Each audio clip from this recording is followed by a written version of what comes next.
আপনারা কোনো একটি পক্ষে মানে প্রান্তীয় মান দ্বারা প্রভাবিত হতে চান না। আপনারা এদিকে বা ওদিকে আপনাদেরকে মানে কোনো একটা কর্নারে কোনো একটা চরম ভাবাপন্ন জায়গায় আপনারা যেতে চান না, বরং মধ্যপন্থাটাই আপনারা মনে করেন সর্বোৎকৃষ্ট পন্থা। সেখানে সবাইকে একীভূত করা, সবাইকে একসাথে আনাও আপনাদের উদ্দেশ্যের মধ্যে একটা আমরা দেখতে পাই। আপনি কি ছোট করে একটু বলবেন যে এই জায়গায় আপনি কতটা সফল হবেন? বিশেষ করে আপনি কিছুদিন পরে আপনি পয়লা বৈশাখের অনুষ্ঠান করবেন, যেটা আপনি সবচেয়ে ইনক্লুসিভ অনুষ্ঠান আপনার করতে হবে, করবেন সেরকম দেখা যাচ্ছে। আপনি ঈদের অনুষ্ঠান করলেন, যেটা আসলে অনেক বছর পরে বাংলাদেশে আবার এত জাঁকজমক পরে পূর্ণভাবে ঈদ অনুষ্ঠান হলো, যেটা অনেকে বলছেন। তো আপনি কিভাবে বাংলাদেশের মতো বাংলাদেশের মানুষ আমরা যেখানে চরমভাবে প্রান্তীয় মান দ্বারা প্রভাবিত, সেখানে আপনি মাঝ রাস্তায় হাঁটতে কতটা সক্ষম হচ্ছেন, বা মাঝ রাস্তায় আসলে হাঁটতে চাচ্ছেন কিনা? ধন্যবাদ খালেদ ভাই। আমি তো বরং উল্টাটা দেখি। আমি তো দেখি যে বাংলাদেশের মানুষ আসলে সবসময় মধ্যপন্থী। বাংলাদেশ মানুষ কোনো ধরনের চরমপন্থা পছন্দ করে না। এবং আপনি যদি আমি প্রায় আমার বিভিন্ন ইন্টারভিউতে আমার মায়ের উদাহরণ দেই বা আমার ছোটবেলার উদাহরণ দেই, এবং আমি সেখানে উদাহরণ দিতে গেলে দেখি যে বাংলাদেশের মানুষকে আপনি যদি কোনো একটা এক্সট্রিম এন্ডে ঠেলে দিতে চান, তারা সেটা পছন্দ করে না।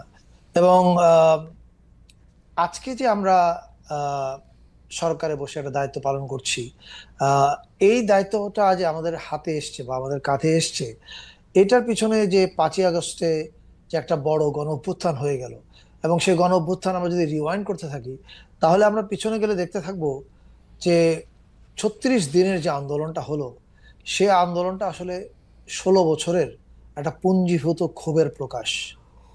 এটা অ্যাপারেন্টলি একটা রাজনৈতিক ঘটনা হলো, আমি মনে করি এটা একটা সাংস্কৃতিক ঘটনা। সাংস্কৃতিক ঘটনা এই অর্থে বলছি যে আপনি দেখবেন যে আওয়ামী লীগের রাজনীতির মূল জিনিসটা ছিল যে তারা একটা কিছু ফিল্টার বানিয়েছিল, মুক্তিযুদ্ধের পক্ষ বিপক্ষ, বাঙালি সংস্কৃতির পক্ষ বিপক্ষ, শুদ্ধ সংস্কৃতি, অশুদ্ধ সংস্কৃতি, অপসংস্কৃতি, এরকম নানা ফিল্টার বানিয়ে তারা বলে দিত যে ওকে, রক মিউজিক এটা অপসংস্কৃতি, ওকে বোরখা এটা ইসলামী সংস্কৃতি, ফলে এটা আমাদের বাঙালি সংস্কৃতির অংশ না। এরকম করে আদারাইজেশন তারা খুব করত। এবং কেউ যদি তার সমালোচনা করত, তখন অন্য কোনো ফিল্টারে যদি বা অন্য কোনো লেন্সে যদি তাকে বাদ না দেওয়া যেত, তখন বাদ দিত এই বলে উনি মুক্তিযুদ্ধের বিপক্ষ শক্তি। এই যে আদারাইজেশনটা হয়েছিল, এই আদারাইজেশনের ফলে কিন্তু বাংলাদেশে একটা পুঞ্জীভূত ক্ষোভের বহিঃপ্রকাশ আমরা দেখেছি 5 আগস্টে। 5 আগস্টের পরে আমাদের সরকারের, আমরা তো অন্তর্বর্তী একটা সামান্য সময়ের জন্য আছি, আমরা অনেক বেশি কিছু পরিবর্তন করতে পারবো না। মানে 5 বছরের সরকার যা করতে পারে, আমরা এই কয়দিনে সেটা করতে পারবো না। কিন্তু আমাদের একটা বড় কাজ হচ্ছে ট্রেনটাকে লাইনে তোলা। আমি মনে করি আমাদের সরকার সেটা সাকসেসফুলি করতে পারছে এখন পর্যন্ত। এবং দ্বিতীয় আরেকটা বড় দায়িত্ব আমাদের, সেটা হচ্ছে যে একটা এক্সাম্পল সেট করা বা একটা পরিষ্কার ইঙ্গিত দেয়া, যে ইঙ্গিতটা হচ্ছে যে বাংলাদেশ আর বিভাজনের পথে আগাবে না। বাংলাদেশ যদি সামনে আগাতে হয়, তাহলে সবাই মিলে এক হয়ে আগাতে হবে। এই দেশে মুসলমান আছেন, হিন্দু আছেন, বৌদ্ধ আছেন, খ্রিস্টান আছেন, এছাড়া বিভিন্ন জাতিগোষ্ঠী আছেন, শুধু বাঙালি যে তা না, বাঙালি, চাকমা, মারমা, গারো অনেকে আছেন। এবং প্রত্যেকেই তার তার বিশ্বাস, তার তার মত নিয়ে থাকবেন, এতে কোনো সমস্যা নাই। সমস্যাটা হয় যখন একদল আরেক দলকে নালিফাই করতে চায়। এই যে নালিফিকেশনের খেলাটা, এই যে বাতিলকরণের প্রক্রিয়াটা, এটা আমরা গত 15 বছর 16 বছর দেখেছি। এবং একটা বাতিলের প্রতিক্রিয়ায় কিন্তু আরেকটা বাতিল তৈরি হয়। মানে এক চরমপন্থা আরেক চরমপন্থাকে অক্সিজেন যোগায়, এটা সবসময় ইতিহাস তাই বলে।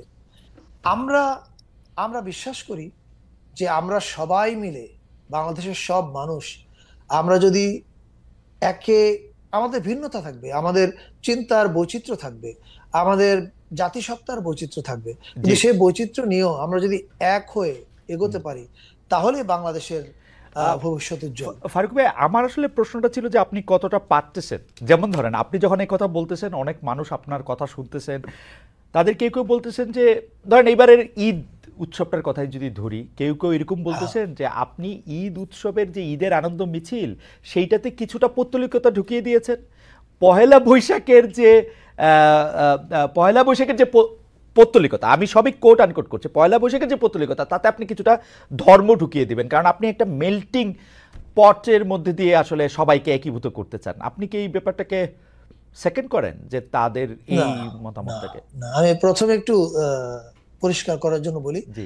For records. হুম। প্রথম কথা হচ্ছে, আহ, আমরা যখন সবাই মিলে একটা সরকার চালাচ্ছি, হুম হুম অন্য যে কোনো মন্ত্রণালয়ের সাফল্য এবং ব্যর্থতা হুম আমি ওন করি। হুম হুম আমার মন্ত্রণালয়ের সাফল্য ব্যর্থতা অন্য মন্ত্রণালয় ওন করে, এবং এটা হচ্ছে টিম, এটা হচ্ছে টিমের ব্যাপার, এবং আমরা টিম ইউনুস এইভাবে হুম কাজ করছি বলে আমি বিশ্বাস হুম করি। কিন্তু ফর রেকর্ডস একটা পরিষ্কার করার জন্য বলা প্রয়োজন যে আহ, এই যে আমরা সংস্কৃতি মন্ত্রণালয় থেকে হুম চাঁদ রাতে শিল্পকলা একাডেমিতে ঈদ উৎসব শুরু করেছি। হুম এটা এবার শুধু আমরা ঢাকা শিল্পকলায় করেছি।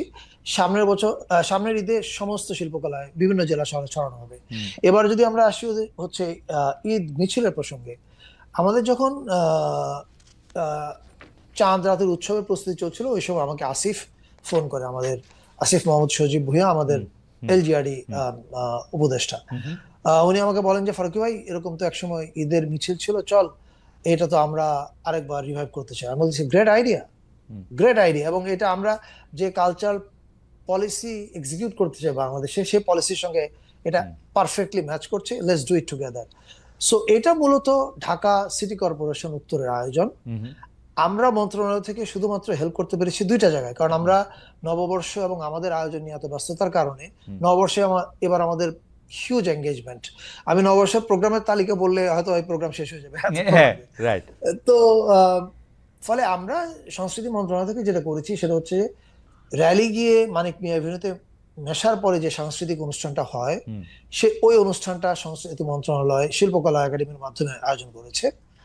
আর এছাড়া এই অনুষ্ঠানে, এই ঈদের মিছিলের প্রচারণার জন্য হুম বাংলাদেশের এক নম্বর ফিল্ম স্টার শাকিব খান থেকে শুরু করে হুম আফরান নিশো, আরো অনেকে ভিডিও বাইট দিয়ে মানুষকে উদ্বুদ্ধ করেছে। এই উদ্বুদ্ধকরণের কাজগুলোতে আমাদের মন্ত্রণালয় হেল্প করেছে। ওকে। আহ, এবার যদি আসি আমরা ঈদ মিছিলের প্রসঙ্গ, জি। ঈদ ঈদ মিছিলের যে মোটিভ গুলোর কথা বলা হচ্ছে, এই মোটিভ গুলো আমি আবারও বলছি, হুম তারা আমাদেরই আহ, কি বলে হুম ভ্রাতৃপ্রতিম প্রতিষ্ঠান, ফলে আমি ডিফেন্ড করছি মনে হতে পারে, কিন্তু হুম আমি বলতে চাই যে এটা অনেক তাড়াহুড়োর মধ্যে করা হয়েছে। এবার মাত্র 6-7 দিনের আয়োজন, হুম ফলে ইভেন্ট কিউরেশনে অনেক রকমের জিনিস আছে, যেটা আমি শিওর আমাদের হুম ঢাকা সিটি কর্পোরেশন এটা থেকে তারা লেসন নিয়েছে। এবং আপনার পরের ঈদ যখন ঈদ মিছিল হবে, সেখানে আপনারা অনেক রকমের কিউরেশন আরো অনেক ম্যাচিওর হতে করা হবে। ঈদের মিছিল ঈদের সঙ্গে সামঞ্জস্যপূর্ণ হবে। হুম পয়লা বৈশাখ আহ, আবার কারো বিজু, কারো সাংরাই, সেটা ওটার সঙ্গে সামঞ্জস্যপূর্ণ হবে। ওকে। এই কিউরেশনটা আমি মনে করি আরো বেটার আপনারা আগামী ঈদে দেখতে